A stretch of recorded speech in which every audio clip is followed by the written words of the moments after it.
Welcome to The Explainer. Today, we're diving into what I like to call the hero's journey of a NASA space mission. Going from a fragile idea scribbled on a whiteboard to a fully functioning spacecraft exploring the cosmos? Yeah, that doesn't just happen by accident. It takes an incredibly rigorous systems engineering process to make that leap. So let's jump right in and see exactly how NASA makes the impossible, well, possible. Here's our roadmap for today. We'll be hitting 5 key milestones: the space mission lifecycle, formulation, passing the design reviews, implementation, and finally, launch, operations, and closeout. All right, let's kick things off with part 1, the space mission lifecycle. When you look at the big picture, there's a really clear funnel of phases here. We start way up at pre-phase A, which is basically just concept studies, and we go all the way down to phase F, where the mission is eventually decommissioned. But here's the crucial thing to understand. Those famous NASA acronyms you've probably heard of, like PDR and CDR, they aren't actually phases themselves. They're more like strict toll booths or major checkpoints sitting inside those phases. They are the ultimate gates that decide if a mission even survives to see the next step. Now, to make this massive timeline a bit more manageable, NASA groups these phases into 2 broad categories. First up is formulation. That covers pre-phase A, and phase B. This is where you figure out the core concept and really do the heavy lifting on the design. Then you cross over into implementation, which is phase C through phase F. That's where you actually manufacture, assemble, test, and fly the thing. Moving on to section 2, let's look at formulation, where we go from concept to design. So the clock starts during the mission concept review, or MCR, right near the end of pre-phase A. And the fundamental question here is huge.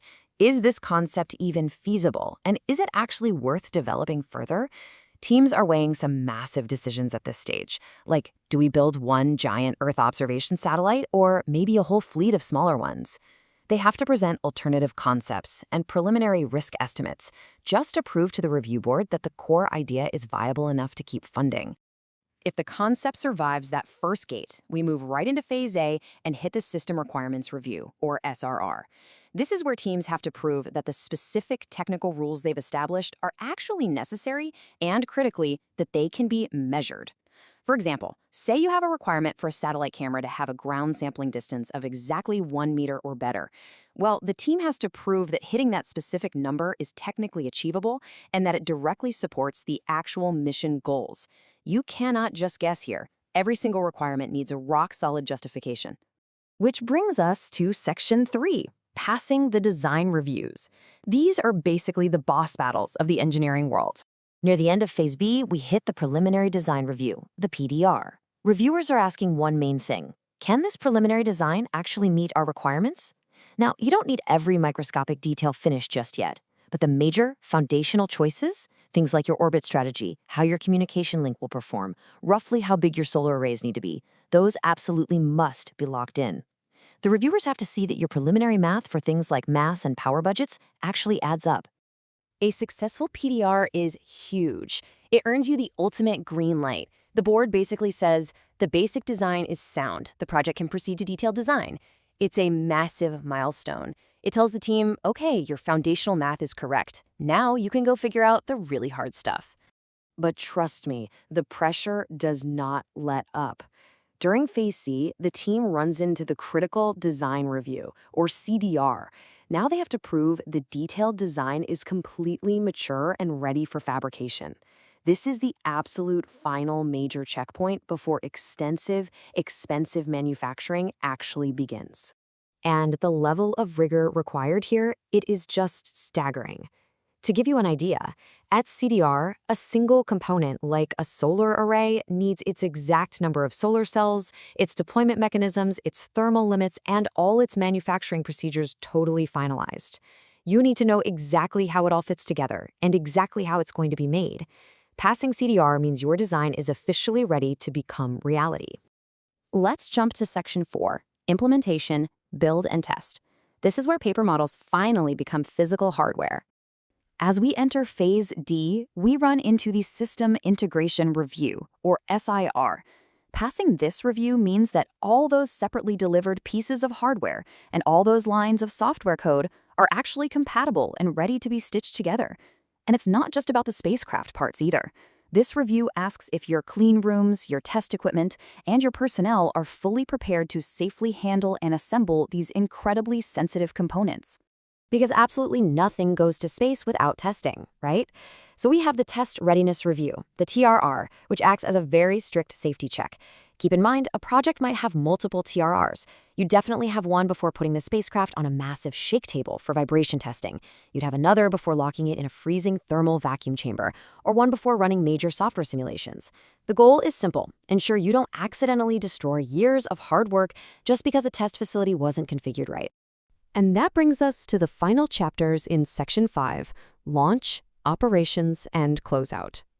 Before that countdown clock even thinks about starting, the Operational Readiness Review, or ORR, and the Flight Readiness Review, or FRR, take center stage. These reviews are checking the entire system. We're talking everything from the launch vehicles sitting on the pad all the way down to the ground operators manning their consoles. It's the ultimate final check of ground stations' contingency plans and confirming that any leftover residual risk is actually acceptable to fly with. But the checkpoints don't stop when the rocket leaves the pad. Even after a fiery launch, the mission faces the Post-Launch Assessment Review, or PLAR. You have to verify that critical systems, things like power, communication, and attitude control, actually survived that incredibly violent trip up to orbit. Once you definitively prove the spacecraft is healthy, you officially transition into Phase E and begin your normal, day-to-day science operations.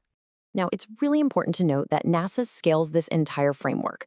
You wouldn't force a tiny student-built CubeSat through the exact same grueling multi-year timeline as a multi-billion-dollar Mars rover.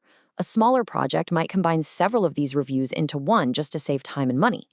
Meanwhile, a flagship planetary mission is going to conduct separate, exhaustive reviews for every single subsystem to mitigate those massive risks. So to lock all this in your memory, think of it as an unbroken chain of verification. SRR locks in the requirements. PDR validates that preliminary design. CDR finalizes the detailed blueprint. SIR ensures you're ready to integrate the pieces. TRR proves you can test it safely. And finally, ORR, FRR, and PLR clear you to actually fly and operate. It is a highly logical, incredibly powerful system of accountability. I really hope this explainer has illuminated the sheer, structured rigor behind spaceflight for you today. It's pretty amazing to see the strict gauntlet an idea has to survive before it ever touches the vacuum of space. So I'll leave you with this final thought. If you were the project manager of a critical NASA mission, which of these high-stakes reviews would keep you awake at night? Think about it. Thanks for joining me to explore the mission lifecycle and keep your curiosity soaring.